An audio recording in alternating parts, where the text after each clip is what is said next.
A big welcome back to David Patrick Carter. We know him from Sober Home, Marbella, but his business, his vision is expanding. We've now gone into New Life Marbella, and I can't wait to know more about it. David, welcome back to Marbella now.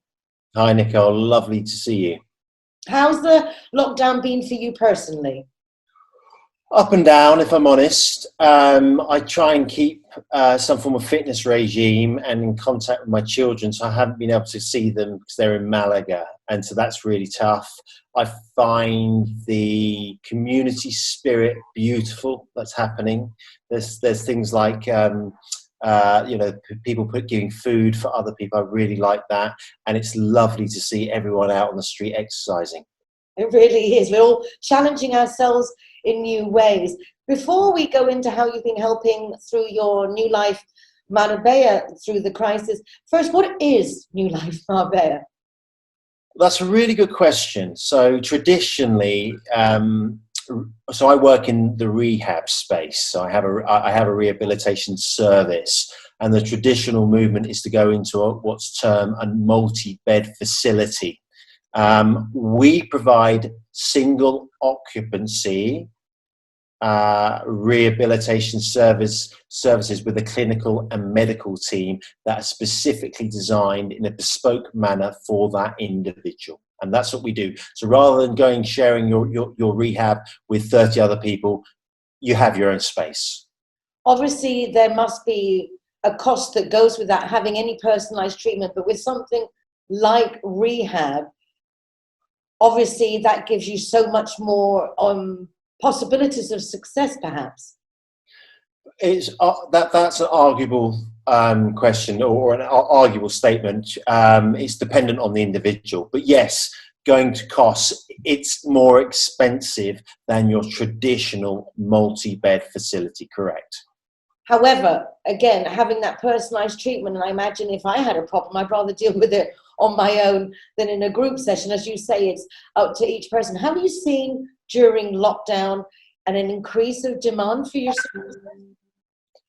Strangely enough, we haven't. We've seen a decrease in people coming on site, and we've actually seen a lot of the multi-bed facilities in Spain close down because they don't have any clients. Why do you think that is? Are they just taking it out on their spouses or people at home, shut themselves away? What do you think could be the reason for that? Well, that's a really interesting question, because I had that conversation with one of the leading addiction specialists only the other day, and he said to me, it's because if you are in addiction right now, you're not going to want to do anything about it because it's the one thing that's getting you through this lockdown period. Well, that makes a lot of sense. If you've got your comforts more now than ever, people, I suppose, are holding on to those. Well, that exactly. You know, a lot of people are drinking, a lot of people are smoking, a lot of people are smoking marijuana all day through because we're allowed to. What else are we meant to do during this period? It's a very tough period. But the real damage will be the psychological damage post-COVID, and that's where the likes of Nikki Shiner comes in. I think her skill set is exceptional. Well, we had an amazing response to the interview we had with her. Thank you very much for that introduction, because obviously the attitude, the psyche is everything regarding our physical health and our mental health. People who are still in lockdown, we haven't even got to phase 1 yet, and even when we do, it doesn't mean to say we're going back to normal. Things will be very restricted. What advice do you have for people who are in addiction in lockdown? How can they better handle their supply, their intake, their consumption? What advice do you have? Well, it's a difficult one. So obviously, if it's alcohol, you can get alcohol at the local Mercadona, right? And you'll notice that there have been times when the wine shelves have been empty because people have stocked up. Then when you move into drugs, I know people who've got their drug dealer on speed dial on their phone, and there's a lot of secret movements going between house and house.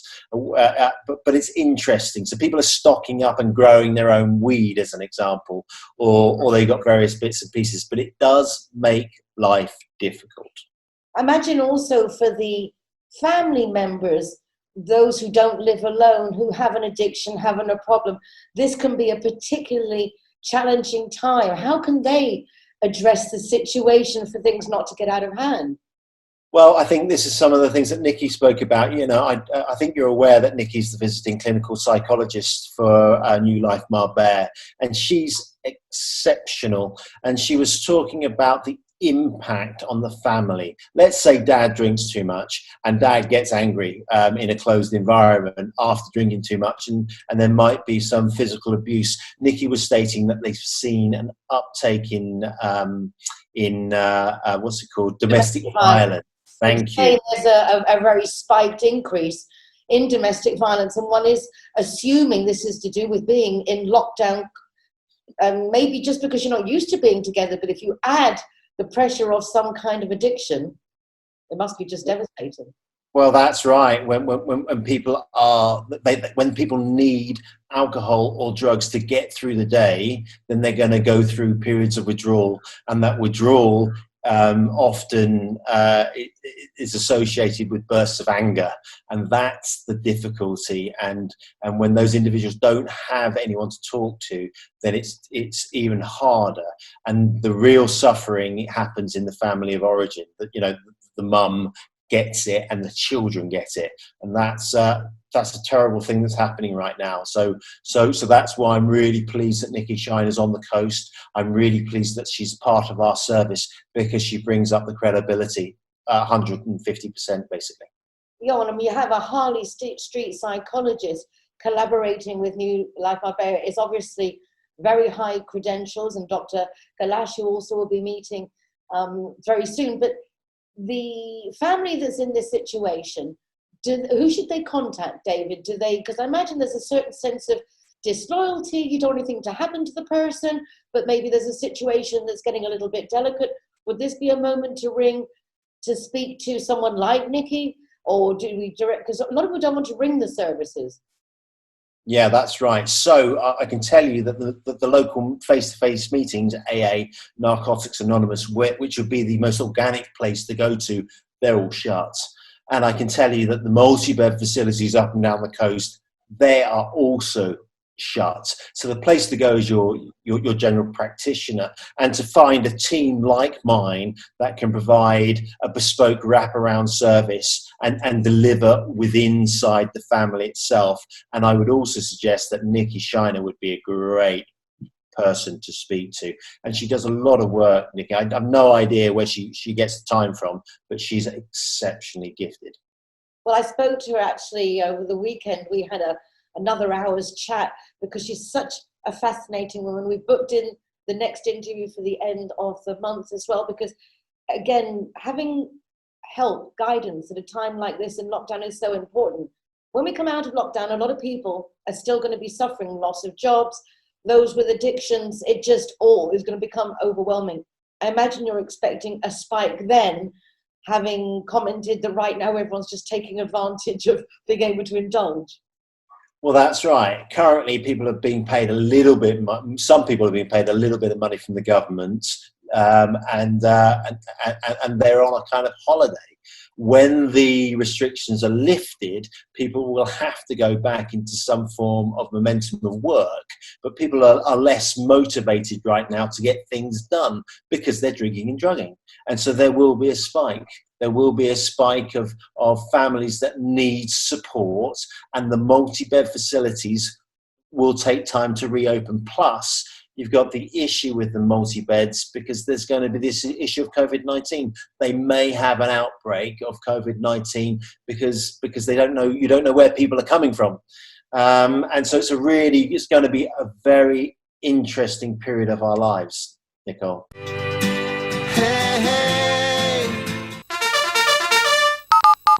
In addition to the fabulous insurance that you get with Línea Directa, being a Spanish company, they cover you by all the local Spanish laws, plus they have a fleet of tow trucks, mechanics, garages, hotels, lawyers, whatever you need. Línea Directa truly do cater to our expats' needs, and all we can say is yes, thank you very much. This is a really nice option to make sure we keep ourselves very safe. If you want more information on this please go to their website, lineardirector.com, or call them on 952 14 78 34.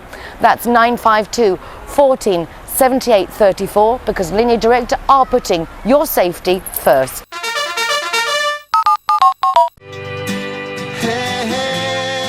What do you think the long-term solution for drug and alcohol addiction is, David? What are the expectations? What are the steps one basically has to go through? Well, I know the steps that I've been through, and they change all the time.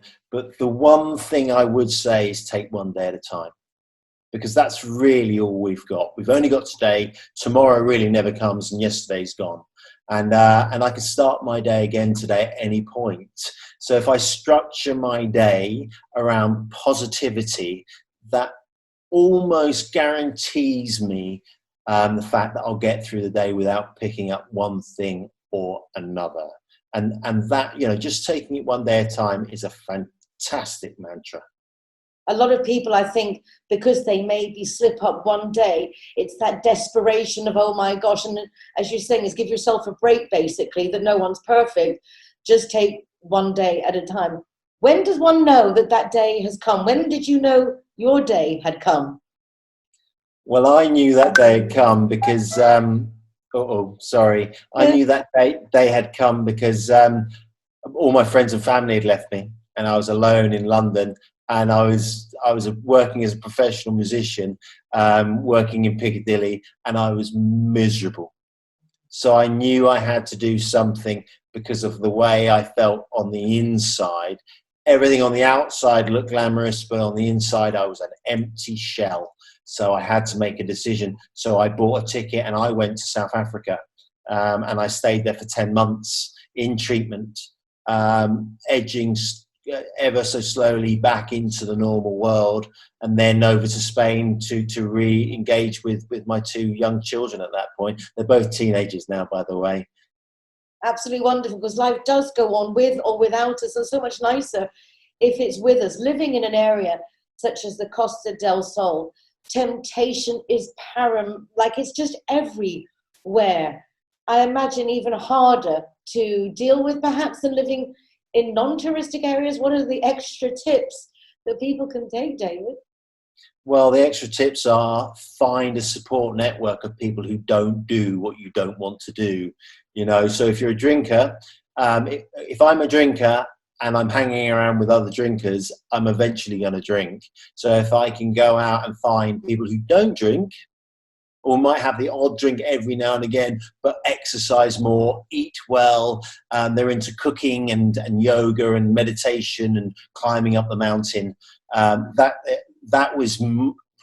policy often brings a better result than hanging out in bars when I'm a drinker.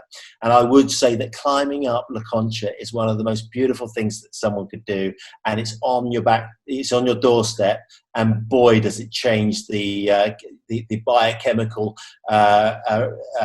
response within the brain and the body. It's incredible where we live.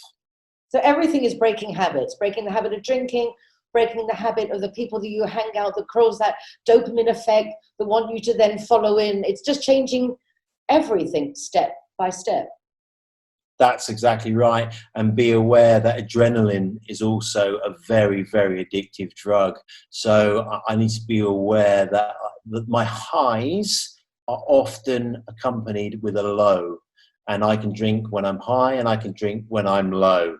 And what I need to do is kind of level those emotions out, so I have a more balanced approach. And that's coming down to having good relationships, starting with myself and then my family and then my friends. I'm just accepting that I'm gonna trip up, I'm gonna make mistakes, and it's okay. Another tool is to journaling in the morning and last thing at night. Getting all that negativity out in the brain on paper really works wonders. You have no idea. Journaling is exceptional. And then going into some form of creative process, if you're a wannabe musician or artist or poet or writer of a novel, just do it and basically, see what happens. What you're saying is, when you find yourself, the rest of the worries possibly just disappear, because once you're happy with yourself. So that is where your team comes in. You've got Dr. Galash for the physical aspect of how you are. You've got then Dr. Nikki Shiner to deal with the psychological, find out where the issue originates that's causing this codependency. Well, that's right. You know, Dr. Manolo Gacci is one of the best general practitioners on the coast, and we work out of his clinic in Alveria. And Dr. Nikki Shiner has her practice in Harley Street in London, and is based up in Alarin.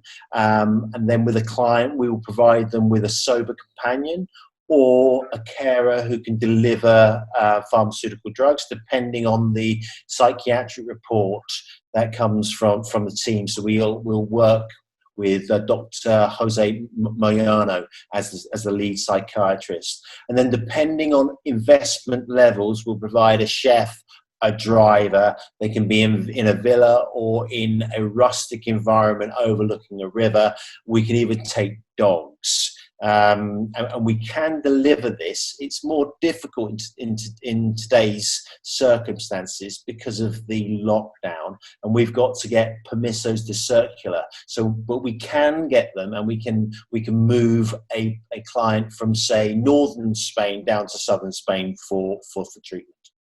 The important thing is, if somebody's watching this and they really would like to make a change, as soon as lockdown's over, if they contact the clinic and just take the initial valuation, I imagine that you go first and have an initial assessment, that can even be done online, I would think now, if needs be.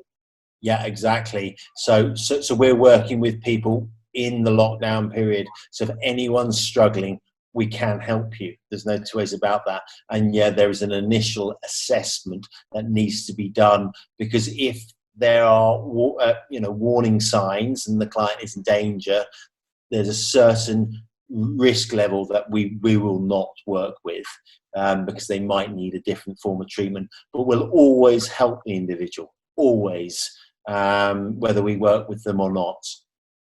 Are there free services that in a moment of desperation, whether it be the person in question or family members, are there services that people can contact at this time, David? There is a service in Malaga for men only, run by a Spanish community in the Polígono, that is free of charge. And you pay €100 for entrance, and you can stay up to 6 months.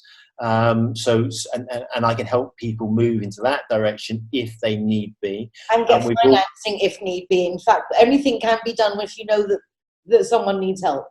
That's exactly right. And we've also helped a woman in England who was dying.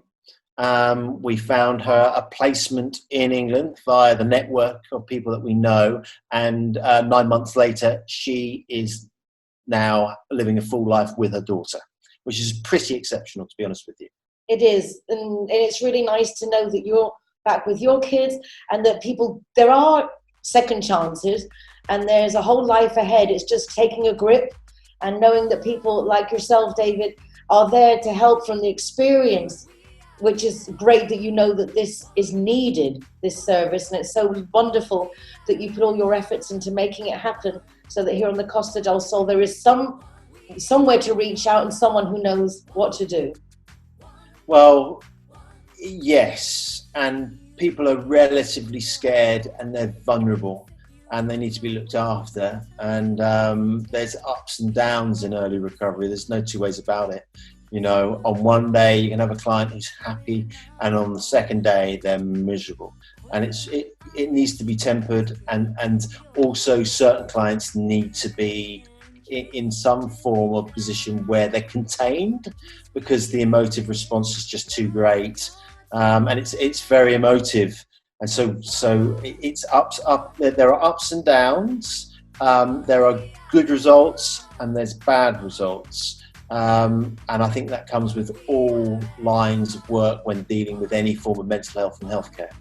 Well, it's nice to know that there's a professional team at least to give people some sort of guidance and a solution. Dave, it's been lovely to chat. We have to leave it there once again. We've run out of time, but we will be in touch again. We'll have Nikki back on the program giving us more support, and meet Dr. Galash. I look forward to that with COVID-19 and testing, and it's wonderful to see that we are #better together. Yeah, thanks. Thanks, Nicole. And I agree, #better together. Speak soon. Take care. Bye-bye. God bless. Just believe it.